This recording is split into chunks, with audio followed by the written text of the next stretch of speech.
Hello, welcome to study circle. अगर आप BPSC teaching recruitment exam की तैयारी कर रहे हैं तो आप एससीईआरटी के इंपॉर्टेंस को जानते हैं। तो इसी कड़ी को आज हम लोग आगे बढ़ाते हुए class 9th standard history subject का चैप्टर 1 भौगोलिक खोज के बारे में पढ़ेंगे। तो अगर आप चैनल में नए हैं तो चैनल को सब्सक्राइब कर लीजिए और अगर वीडियो पसंद आता है इसे लाइक और शेयर जरूर करें। हमें आपके सपोर्ट की ज़रूरत है। तो चलिए शुरू करते हैं। तो इस चैप्टर में जो भी इंपॉर्टेंट पॉइंट्स है उसको हम लोग हाईलाइट करेंगे और उसे दोहराने का कोशिश करेंगे। भौगोलिक खोजें विश्व इतिहास की युगांतकारी घटनाओं में समुद्र यात्राओं एवं भौगोलिक खोजों का महत्वपूर्ण स्थान रहा। आधुनिक युग के आरंभ होने में जिन घटनाओं का निर्णायक योगदान रहा उनमें ये खोजें भी शामिल है। इनकी पृष्ठभूमि उस वैज्ञानिक प्रगति और आर्थिक विकास विशेषकर व्यापारिक परिवर्तनों के द्वारा रची गई जो मध्य युग के अंतिम चरण से ही आरंभ हो गई। इस काल में यूरोप के देशों ने अग्रणी भूमिका निभाई और यही कारण था कि आधुनिक युग में यूरोप का वर्चस्व समस्त विश्व में स्थापित हो गया। यह बात और है कि भौगोलिक खोजों का प्रारंभ करने वाले देश स्पेन और पुर्तगाल इस प्रतिस्पर्धा में धीरे धीरे पिछड़ते चले गए और नए देश जैसे इंग्लैंड, हॉलैंड, फ्रांस तत्पश्चात जर्मनी को भी इस दिशा में अधिक सफलता मिली। हम जानते हैं कि विश्व की प्रारंभिक सभ्यताओं के काल से ही व्यापार एवं वाणिज्य परस्पर संपर्क का कारण रहा है। यह व्यापार मुख्यतः एक निश्चित मार्ग के माध्यम से होता था। प्राचीन एवं मध्यकाल में भी यूरोप एवं एशिया के मध्य प्राय इन्हीं मार्गों का प्रयोग किया जाता था। परंतु विश्व के कई ऐसे क्षेत्र थे जिनमें जनजीवन तो विद्यमान था लेकिन शेष विश्व से उनका जुड़ाव नहीं था, जैसे अमेरिका, अफ्रीका, ऑस्ट्रेलिया तथा एशिया के अन्य हिस्से आदि। तो यहाँ पे आपको इम्पोर्टेंट इसको याद रखना है कौन कौन से देश जिनका शेष विश्व से जुड़ाव नहीं था, जैसे अमेरिका, अफ्रीका, ऑस्ट्रेलिया और एशिया के अन्य हिस्से। यद्यपि 13वीं शताब्दी में भारत होकर चीन तक की यात्रा विवरणों ने यूरोपियनों को दक्षिण पूर्वी एशियाई समृद्धि का एहसास तो कराया था, परंतु इसका विशेष प्रभाव नहीं पड़ा। कालांतर में व्यापक स्तर पर भौगोलिक खोजें तथा उसके प्राप्त उपलब्धियों ने यूरोप में आधुनिक युग का मार्ग प्रशस्त किया। तो यहाँ पे एक इंपॉर्टेंट पॉइंट दिया हुआ है कि पुर्तगाली यात्री मार्को पोलो ने विजयनगर साम्राज्य की समृद्धि एवं चीन के शासक कुबलई खां के दरबार के वैभव का वर्णन अपने यात्रा वृत्तांत में किया है। कौन? पुर्तगाली यात्री मार्को पोलो ने। किसका किसका किया है? एक तो विजयनगर साम्राज्य की समृद्धि का और चीन के शासक कुबलाई खान का।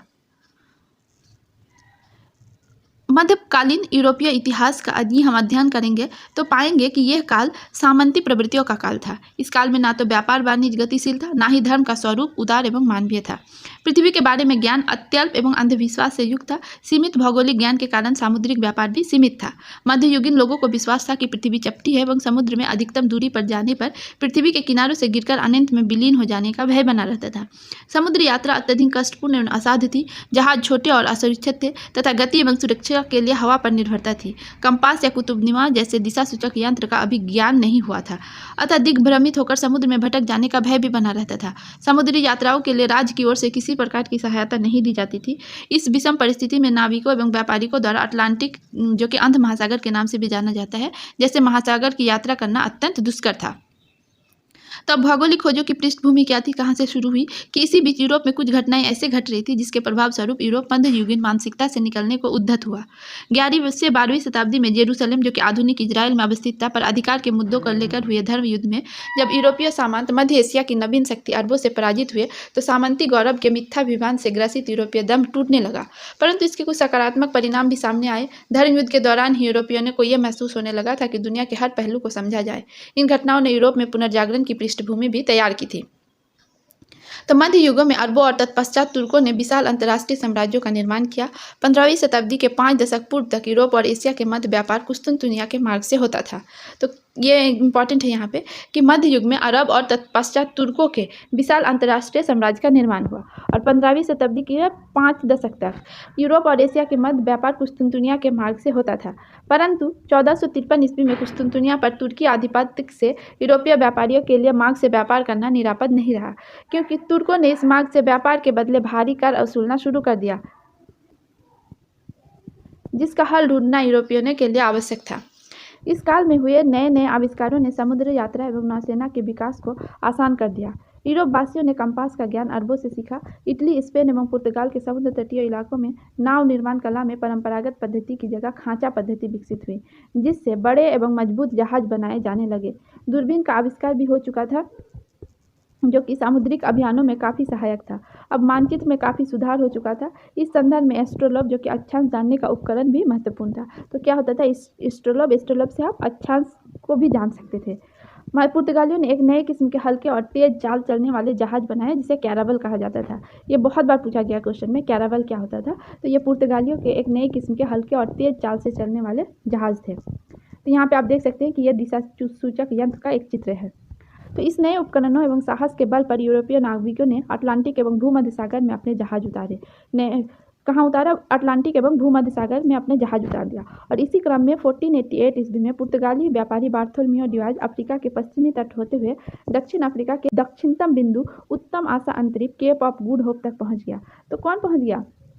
1488 में पुर्तगाली व्यापारी बार्थोलोम्यू डियाज अफ्रीका के पश्चिमी तट होते हुए दक्षिण अफ्रीका के दक्षिणतम बिंदु, जिसे उत्तम आशा अंतरीप और इंग्लिश में केप ऑफ गुड होप तक कहते हैं, वहां तक पहुंच गया। 1488 में डेट याद रखिए और नाम भी याद रखिए।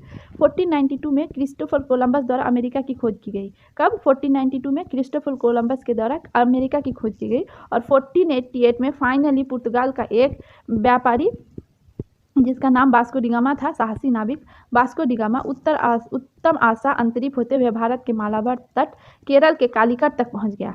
वास्को डी गामा 1498 में, जहां के स्थानीय शासक जमोरिन द्वारा उसका स्वागत किया गया। ज्ञातव्य है कि वास्को डी गामा की सफलता के पीछे कुछ नवीन संसाधनों का भी योगदान था, लेकिन भारत के एक व्यापारी अब्दुल मजीद की भेंट वास्को डी गामा से दक्षिण अफ्रीका में हुई तथा इसी के सहयोग से भारत आने का सीधा मार्ग मिल गया। इससे यूरोपियनों के साहस में वृद्धि हुई। वास्को डी गामा द्वारा भारत से लाए गए वस्तुओं को 26 गुना मुनाफा पर यूरोपीय बाजारों में बेचा गया। अमेरिका अर्थात नई दुनिया की खोज यूरोपियनों की एक नई उपलब्धि थी, जिसे 1492 में कोलंबस ने प्राप्त किया। यद्यपि कोलंबस ने अमेरिका को भारतीय उपमहाद्वीप का हिस्सा समझा और यहाँ के निवासियों को रेड इंडियन कहा। बाद में स्पेन के नाविक अमेरिगो वेस्पुची ने नई दुनिया को विस्तार से ढूंढा और इसे एक महाद्वीप बताया और इसी के नाम पर इस क्षेत्र का नाम अमेरिका पड़ा। तो आप यहाँ पे देख सकते हैं कि यह वास्को डी गामा का चित्र है और ये इसमें है कि जो तत्कालीन नाव जिसे कैरावल कहा जाता है उसका चित्र है। तो यहाँ आप जान सकते हैं कि नई दुनिया किसे कहा जा सकता है। तो अमेरिका महाद्वीप की यूरोपियों द्वारा नई दुनिया कहा गया है क्योंकि कोलंबस की यात्रा से पूर्व इसकी कोई जानकारी नहीं थी। तो यहाँ पे एक और चित्र है, ये कोलंबस की चित्र है। 1519 ईस्वी में मैगलन ने पूरी दुनिया का चक्कर जहाज से लगाया। तो 1519 में क्या होता है कि मैगलन नाम के एक शख्स ने पूरी दुनिया का चक्कर जहाज से लगाया और यह धारणा पुष्ट हो गई कि सभी समुद्र एक दूसरे से जुड़े हैं। आगे कैप्टन कुक ने ऑस्ट्रेलिया की भी खोज की, साथ साथ न्यूजीलैंड के द्वीपों का भी पता लगाया। तो कैप्टन कुक ने किसकी खोज की? ऑस्ट्रेलिया की खोज की और इन्होंने ही न्यूजीलैंड की भी खोज की। सर जॉन और सेबेस्टियन कैबोट ने न्यू फाउंडलैंड के द्वीपों का पता लगाया। तो सर जॉन और सेबेस्टियन कैबोट नाम के दो व्यक्तियों ने न्यू फाउंडलैंड के द्वीपों का पता लगाया। भौगोलिक खोजों को प्रोत्साहन देने में विभिन्न यूरोपीय देशों के शासकों ने भी महत्वपूर्ण भूमिका निभाई, जिसमें पुर्तगाल का राजकुमार हेनरी द नेविगेटर तथा स्पेन की महारानी इसाबेला प्रमुख थी। तो पुर्तगाल के राजकुमार कौन थे? हेनरी द नेविगेटर थे और स्पेन की महारानी इसाबेला प्रमुख थी। इसी प्रकार 16वीं शताब्दी के पूर्वार्ध तक समस्त दुनिया की जानकारी यूरोप को हो चुकी थी। तो आप यहाँ पे ये देख सकते हैं कि ये यूरोप का मानचित्र है।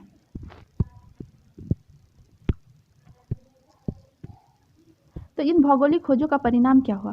भौगोलिक खोजों का परिणाम काफ़ी दूरगामी और महत्वपूर्ण साबित हुए और इस घटना ने पहली बार लोगों को संसार के एक बृहद भूखंड से परिचित कराया और विश्व के देश एक दूसरे के संपर्क में आए। एशिया और यूरोप की विभिन्न सभ्यताओं का जो पहले से विलग थी, सब परस्पर संपर्क स्थापित हुआ। नए देशों की खोजों द्वारा न केवल नए उपनिवेशों के साथ व्यापार करने को प्रोत्साहन मिला, वरन उन्होंने वहाँ अपनी सभ्यता, संस्कृति, धर्म एवं साहित्य का प्रचार प्रसार करने का भी प्रयास किया, परंतु इसका नकारात्मक प्रभाव यूरोपीय उपनिवेशवाद के रूप में उभर कर सामने आया। अपनी विकसित एवं भौतिक आवश्यकताओं के निमित्त उन्होंने इस देश का शोषण किया जो यूरोपीय देश के उपनिवेश थे। तो भौगोलिक खोजों के परिणाम ये जो थे, यहाँ पे आप देख सकते हैं कि पहले तो व्यापार वाणिज्य पर प्रभाव पड़ा, औपनिवेशिक साम्राज्य का विकास हुआ, वाणिज्यवाद का विकास हुआ, ईसाई धर्म एवं पश्चिमी सभ्यता का प्रसार हुआ और दास व्यापार का विकास हुआ और भ्रांतिकांत एवं भौगोलिक ज्ञान में वृद्धि हुई। तो यहाँ पे आप देख सकते हैं कि व्यापार वाणिज्य पर किस प्रकार से प्रभाव हुआ। तो नए देशों की खोज एवं नए व्यापारिक संपर्कों ने यूरोपीय व्यापार वाणिज्य में क्रांतिकारी परिवर्तन लाए।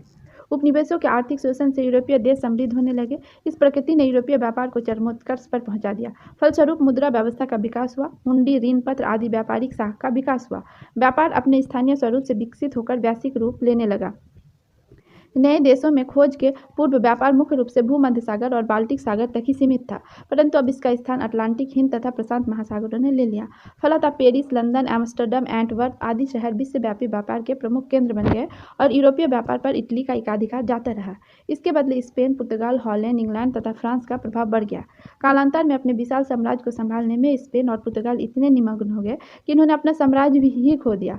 यूरोपीय देश द्वारा खोजे गए नए देशों से आयातित बहुमूल्य धातुओं, विशेषकर अमेरिका से आयातित सोना तथा चांदी ने अर्थव्यवस्था के स्वरूप को ही बदल दिया। फलतः 80 वर्षों तक यूरोपीय अर्थव्यवस्था चांदी पर निर्भर रही। इससे मुद्रास्फीति की स्थिति उत्पन्न हो गई। बदले हुए आर्थिक स्वरूप में व्यापार की प्रधानता बनी और वर्ग संबंधों में परिवर्तन आने लगे। इसके फलस्वरूप समाज के सामंती वर्ग के बदले में व्यापारी वर्ग का प्रभाव बढ़ा। औपनिवेशिक साम्राज्य का विकास। तो औपनिवेशिक साम्राज्यों का विकास क्या हुआ कि भौगोलिक खोजों के उपरांत उपनिवेशों की स्थापना के रूप में साम्राज्यवाद का विकास जारी रहा। यूरोपीय राष्ट्रों में तीव्र प्रतिस्पर्धा भी चलती रही। इसके फलस्वरूप व्यापार के माध्यम और स्वरूप में भी परिवर्तन आए। व्यक्तियों की जगह अब संगठित व्यापारिक कंपनियों ने व्यापार का संचालन आरंभ किया और इसी उद्देश्य से विशेषाधिकार तथा अन्य सुविधाएं प्राप्त करने के लिए कंपनियां प्रयत्नशील हुई। England, Holland, Sweden, Denmark, France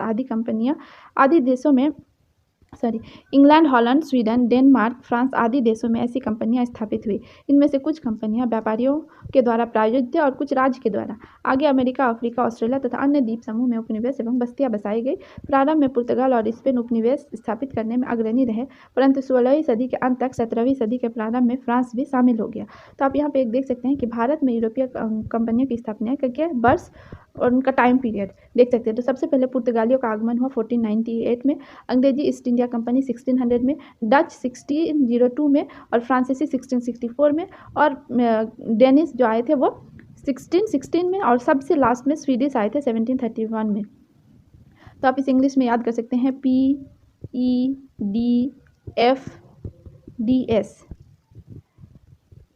आगे हम लोग पढ़ेंगे कि वाणिज्यवाद का विकास कैसे हुआ। तो नए देशों की खोज तथा व्यापार के वैश्विक विस्तार के फलस्वरूप आधुनिक पूंजीवाद का जन्म हुआ।